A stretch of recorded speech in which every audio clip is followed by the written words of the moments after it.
Anne Catherine Emmerich. All right, so before I show quotes from Anne Catherine Emmerich, it is necessary to address the potential problems with writings attributed to her. As far as I know, there are writings attributed to her claiming that she saw pagans and or heretics in purgatory. This is heresy, obviously. Pagans and heretics go to hell. However, this may be explained by the involvement of a poet named Clemens Maria Brentano.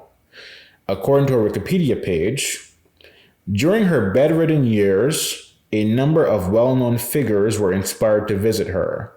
The poet Clemens Maria Brentano interviewed her at length and wrote several pages based on his notes of her visions. The authenticity of Brentano's writings has been questioned, and critics have characterized the books as conscious elaborations by a poet. When the case for Emmerich's beatification was submitted to the Vatican in 1892, a number of experts in Germany began to compare and analyze Brentano's original notes from his personal library with the books he had written. The analysis revealed various apocryphal biblical sources, maps, and travel guides among his papers, which could have been used to exaggerate or embellish some of Emmerich's narrations.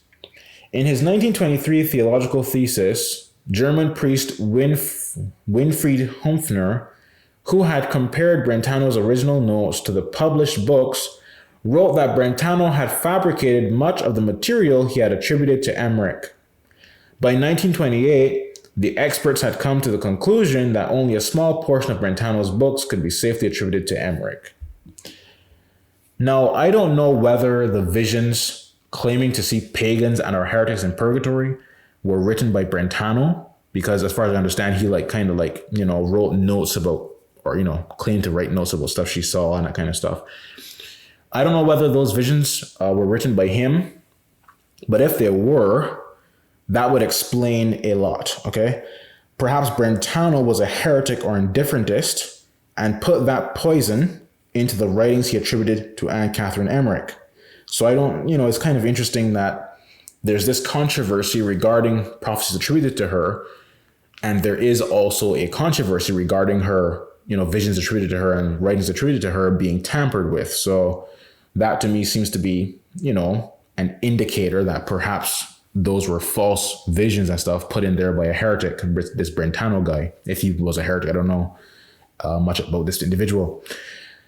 But nonetheless, there's a controversy regarding whether, these were authentically her visions and stuff, right?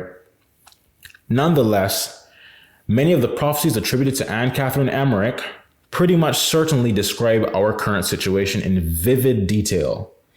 And since they are in harmony with many other Catholic prophecies, I think they are important to include in this presentation. So I personally, I think I tried to find these prophecies attributed to her one time about pagans in purgatory or heretics in purgatory or whatever it was, but honestly, I don't want to see that, to be honest with you. I don't want to I don't want my eyes to even behold that kind of filth. So I didn't even want to look at it. All right, so this is a prophecy from attributed to her. In the center of hell, I saw a dark and horrible looking abyss, and into this Lucifer was cast. After being first strongly secured with chains, thick clouds of sulphurous black smoke arose from its fearful depths and enveloped his frightful form in the dismal folds, thus effectually concealing him from every beholder. God himself had decreed this, and I was likewise told, if I remember right, that he will be unchained for a time, 50 or 60 years before the year of Christ 2000. How spot on can you be? He will be unchained for a time, 50 or 60 years before the year of Christ 2000. When was Antipope John 23rd elected? 1958. 42 years before the year of Christ 2000, right? Around, close to 50 years. Just 8 years less than 50 years, in the 1950s, right? So, the timing, even the dates given are so spot on. Continuing. The dates of many other events were pointed out to me, which I do not now remember. But a certain number of demons are to be let loose much earlier than Lucifer, in order to tempt men and to serve as instruments of the divine vengeance. I should think that some must be loosened even in the present day, and others will be set free in a short time. Okay? So, End Times Prophecy of Anne Catherine Emmerich, 1774 to 1824 AD. And as I mentioned just now, the election of Antipope John the 23rd was in 1958, 42 years before the year of Christ 2000 in the 1950s. So she said, a time 50 or 60 years before the year of Christ 2000, and he was elected, falsely elected in the 1950s. Another quote from Anne Catherine Emmerich here. It says, "I see the Holy Father in great distress. He lives in another palace and receives only a few in his presence. If the wicked party know their own great strength, they would even now have made an attack. I fear the Holy Father will suffer many tribulations before his death, for I see the black counterfeit church gaining ground. I see its fatal influence on the public. The distress of the Holy Father and of the church is really so great that one ought to pray to God day and night. I have been told to pray much for the church and the Pope." Oh, I think so. It might have been Anne Catherine Emmerich who said, one ought to pray day and night. I'm not sure if Sister Lucia said the same thing. She may have. I can't recall right now. But note, Pope Gregory XVII was under surveillance at his episcopal palace in Genoa. And this is, another palace. He received only a few in his presence. This is self-explanatory. Of course, many people didn't even know he was the Pope. He was guarded and not easily allowed visitors and all that kind of stuff, right?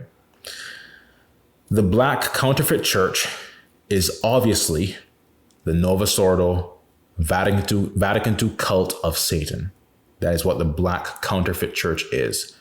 And look at it, its fatal influence on the public, right?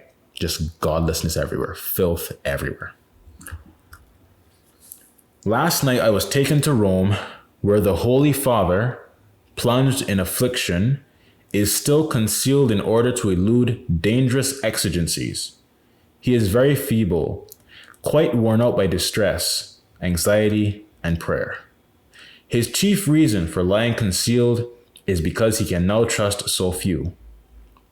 But he has by him a very simple-hearted, pious old priest, his true friend, whom his enemies on account of his simplicity think it not worthwhile to remove. Now this good old priest is full of God's grace.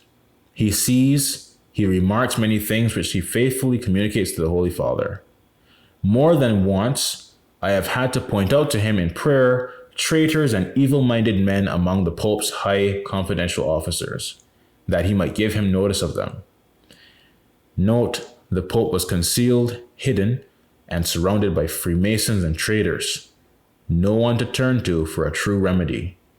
And of course, this is a picture that we've seen earlier, of quote Tran, His Holiness Pope Gregory XVII, and of one of the hostage Pope's wicked captors, Monsignor Groan, June 14th, 1988 AD, Istituto Ravasco Convent, Roma, Italia, or Rome, Italy.